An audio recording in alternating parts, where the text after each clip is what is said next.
अस्सलाम वालेकुम दोस्तों, आज की कहानी का नाम है बबलू। ये कहानी एक छोटे गांव की है जहां दरख्तों के दरमियान एक नन्हा सा खरगोश रहता था। इसका नाम बबलू था। बबलू के कान लंबे और नरम थे और इनकी आंखें छोटी छोटी चमकती हुई थीं।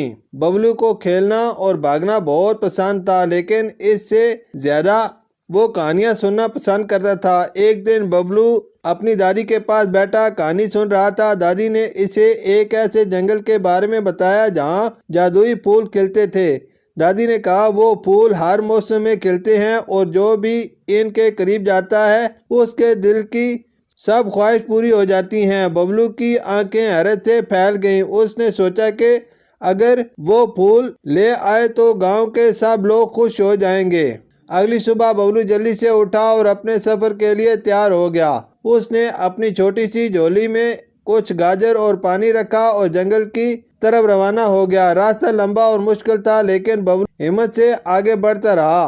वो पहाड़ों से गुजरा, नदियों को अबूर किया और बड़े बड़े दरख्तों के नीचे से गुजरता रहा। चलते चलते बबलू एक चिड़िया के घोंसले के करीब पहुंचा। चिड़िया परेशान नजर आ रही थी। बबलू ने पूछा, क्या हुआ, तुम इतनी परेशान क्यों हो? चिड़िया ने कहा, मेरे बच्चे दरख्त की ऊंची शाख पर हैं और मैं इन्हें नीचे नहीं ला सकती। बबलू ने फौरन मदद की पेशकश की। उसने एक लंबी शाख को सहारा दिया और चिड़िया के बच्चों को नीचे उतार दिया।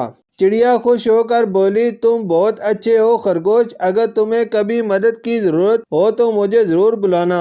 बबलू ने सफर जारी रखा। आगे जाकर उसे एक हिरन मिला जो कांटों में फंसा हुआ था।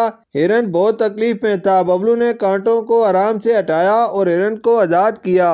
हिरन ने शुक्रिया अदा किया और कहा, अगर तुम्हें कभी मुश्किल पेश आए तो मुझे याद करना। बबलू ने दिल में इन सब की मेहरबानी महफूज कर ली और अपने रास्ते पर चलता रहा। आखिरकार कई दिनों की मेहनत के बाद बबलू जादुई जंगल में पहुंच गया। वहां हर तरफ खूबसूरत फूल खिले हुए थे जो रोशनी बखेर रहे थे। बबलू ने सोचा कि अब इसकी मेहनत रंग लाएगी, लेकिन जैसे ही वो फूलों के करीब पहुंचा एक खौफनाक आवाज आई। एक बड़ा रीछ वहां आया और दौड़ते हुए बोला, ये फूल मेरे हैं, कोई इन्हें नहीं ले सकता। बबलू डर गया, लेकिन इसने हिम्मत न हारी। इसने रीछ से कहा, मैं इन फूलों को अपने गांव के लोगों के लिए ले जाना चाहता हूं ताकि सब खुश रह सके। रीछ ने गुस्से से कहा, अगर तुमने इन फूलों को छुआ भी तो मैं तुम्हें जंगल से निकाल दूंगा। बबलू ने सोचा कि इसे कुछ करना होगा। तभी इसे चिड़िया और हिरन की याद आई। उसने ऊंची आवाज में चिड़िया को बुलाया। चंद ही लम्हों में चिड़िया अपने साथियों के साथ पहुंच गई और रीछ को परेशान करने लगी। फिर बबलू ने हिरन को पुकारा। हिरन भी अपने साथियों के साथ आया और रीछ को भगा दिया। रीछ के भागते ही बबलू ने जादुई फूलों को देखा और इनमें से एक को तोड़ लिया। इसने चिड़िया और हिरन का शुक्रिया अदा किया और तेजी से गांव की तरफ रवाना हो गया।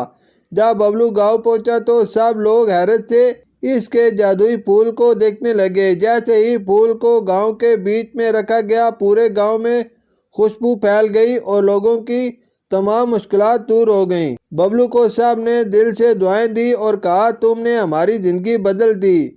बबलू इसी दिन बबलू को ये एहसास हुआ कि हिम्मत और नेकी हमेशा रंग लाती है। अब वो पहले से ज्यादा खुश और मुतमिन था, क्योंकि उसने न सिर्फ अपना ख्वाब पूरा किया बल्कि दूसरों की खुशी का सबब भी बना।